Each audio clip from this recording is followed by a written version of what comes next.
Philippe Assens, bon, alors on est revenu de la soirée de la dernière fois où tu jouais de la guitare. Là, c'est plus sérieux, vous voyez la veste cintrée. Tu es donc aussi représentant, parce que bon, on va pas faire la liste de ce que tu es, en commun 66, et dans les Aspres se prépare un désastre, ou un désastre, puisque ils veulent faire passer, ce sont des multinationales, déguisées via l'Union européenne, un gazoduc qui part d'Algérie jusqu'à l'Allemagne, et on sait ce que les Allemands font avec le gaz. Et en plus, c'est pas du méthane, du butane, c'est du gaz de schiste. Donc, autant dire que les bleds de ce côté-là vont être pourris. Et nous, ils vont faire une tranchée énorme, et ça nous rapportera rien, sauf un paysage ravagé. Alors, raconte-nous tout ça, Philippe Assens. Alors, ce que je voudrais faire aujourd'hui, c'est un appel aux populations des Pyrénées-Orientales, et notamment aux habitants des villages qui sont concernés par le tracé du gazoduc, donc d'un gazoduc géant qui doit approvisionner l'Europe du Nord en gaz en provenance d'Espagne.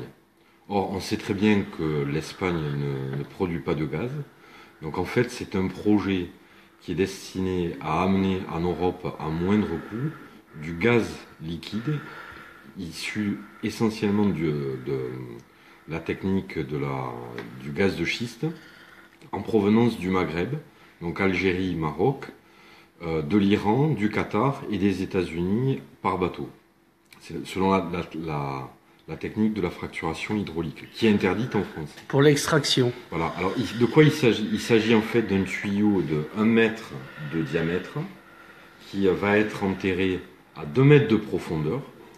Et pour enterrer ce tuyau, il va y avoir une emprise au sol de 30 mètres de large, de manière donc transitoire pendant les travaux, et ensuite de manière permanente, une emprise au sol de 10 mètres de large sur 120 km de long. Ça correspond à ce qui passe par chez nous. Alors voilà, sur les 120 km de long, ça va en gros de Carcassonne jusqu'à l'Albert.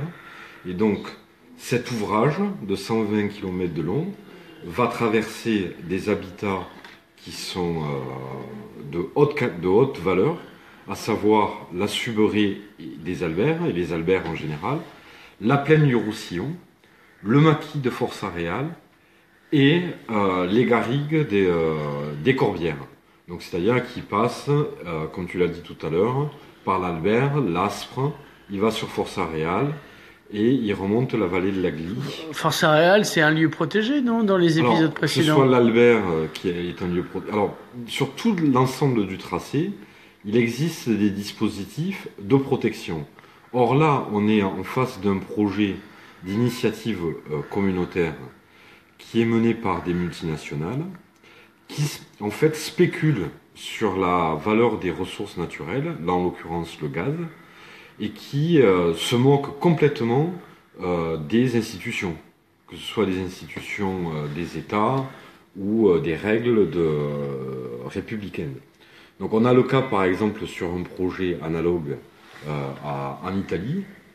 Il faut savoir qu'actuellement il y a des opposants à ce projet et qu'en définitive l'ouvrage qui a été créé est grillagé et est gardé en permanence. D'abord ça a été par l'armée et aujourd'hui par des sociétés privées de gardiennage. Des anciens soldats, ça peut même être des trucs du genre Blackwater qui surveillent ce genre de trucs, puisque c'est tendu du string, comme on dit. C'est ça, c'est des sociétés privées de gardiennage. Alors, derrière ce sujet, qu'est-ce qu'il y a? C'est, si tu veux, dans les années 80-90, on avait commencé à s'opposer à ce qu'on appelle les plans d'ajustement structurel, qui étaient décidés par la Banque mondiale et le FMI, et qui s'appliquaient aux pays du tiers-monde, où c'était un peu la queue de l'impérialisme, quoi.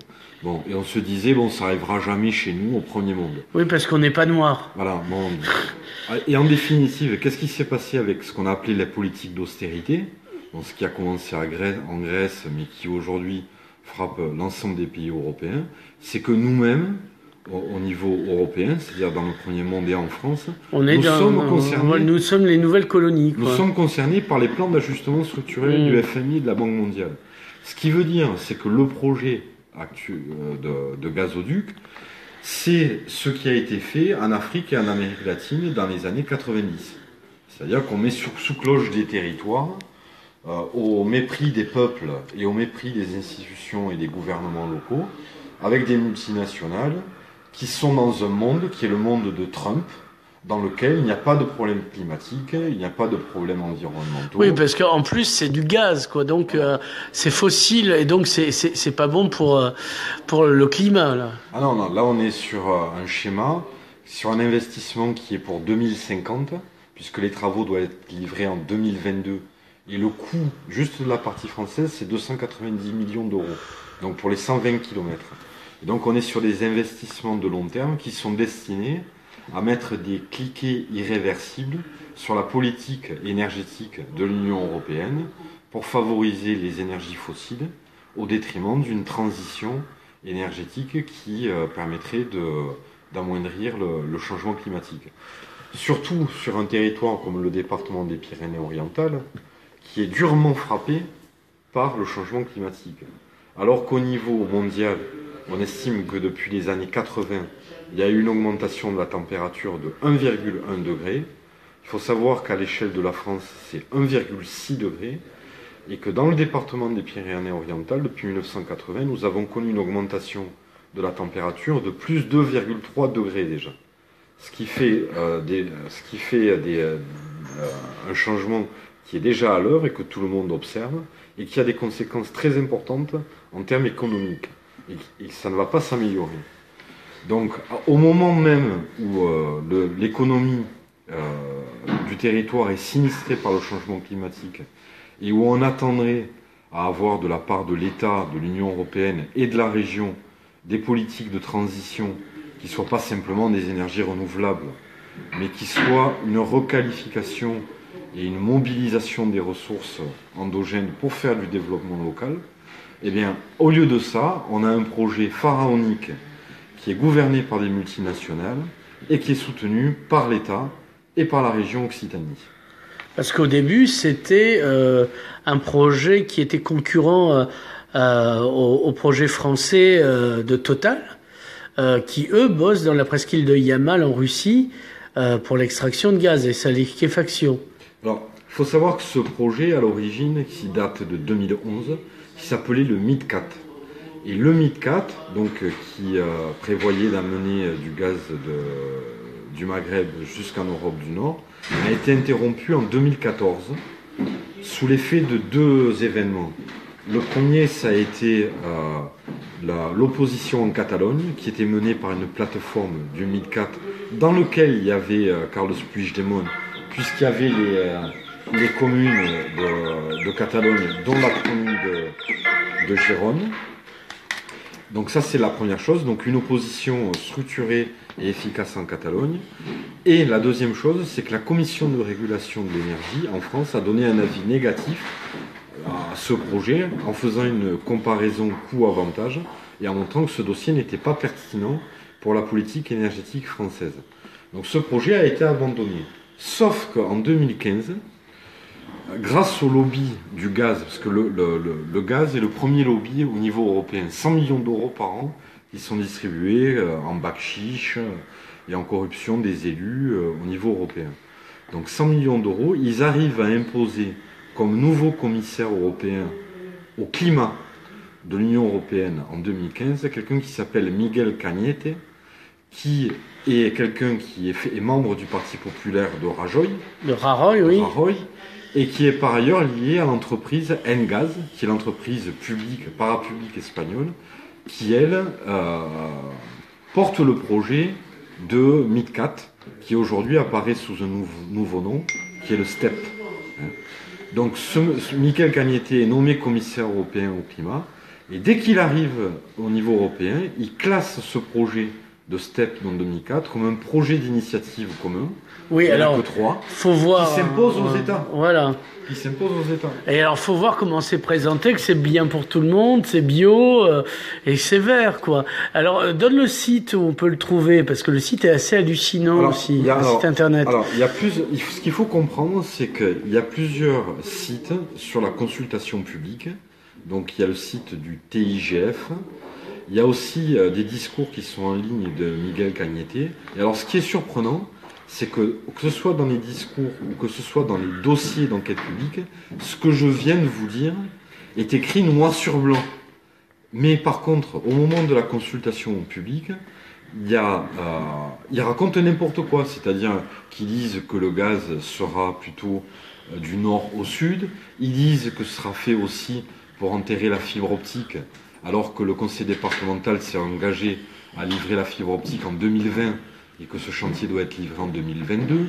Ils disent qu'ils vont reboiser l'emprise au sol, c'est-à-dire qu'il y a des clowns qui font des enquêtes, qui font de la concertation publique et qui disent des choses opposées au contenu réel qui est disponible en ligne sur le site de la commission du débat national ou sur les discours des dirigeants de ces entreprises et du commissaire au climat. Donc ça veut dire qu'on est dans une situation complètement duale où les documents officiels disent noir sur blanc les finalités de ces investissements et où en fait dans la concertation on dit n'importe quoi. Donc nous avons monté avec plusieurs associations dont fait partie En Commun 66 qui défend les biens communs de l'humanité. Donc nous avons créé avec Attac, Alternativa, les Amis de la Terre et de nombreuses associations du département une plateforme d'opposition à ce projet de gazoduc. Le conseil départemental a délibéré aussi pour appeler à la vigilance sur ce projet. Et nous appelons aujourd'hui les communes concernées par le tracé et les habitants de ces communes à délibérer, à rejoindre le collectif et à nous rejoindre le 22 janvier devant le Palais des Congrès de Perpignan pour une manifestation publique et une conférence de presse nationale et européenne et transnationale, puisqu'il y aura des Catalans, à l'occasion de la dernière réunion de la concertation publique au Palais des Congrès, donc le lundi 26 janvier à 18h. Voilà. Qu'est-ce à dire de plus? Est-ce qu'il y a un site, un numéro de téléphone, une station essence, que sais-je, à donner alors pour te contacter? Alors, pour me contacter, le plus simple, c'est sur ma page Facebook, donc Philippe Assens. Ouais. Vous pouvez aussi adresser des messages à Alternativa 66, qui coordonne la plateforme. Toujours sur Facebook. Donc, il y a aussi une page Facebook. Voilà, bon, il y aura bientôt donc des communiqués dans la presse à partir du 22 janvier. Alors évidemment, moi, en ce qui me concerne, tout ce travail est mené en lien avec le programme L'Avenir en commun de la France Insoumise, puisque ce projet, qui nous concerne en premier plan, est directement relié à l'urgence climatique, à l'urgence démocratique et à l'urgence sociale.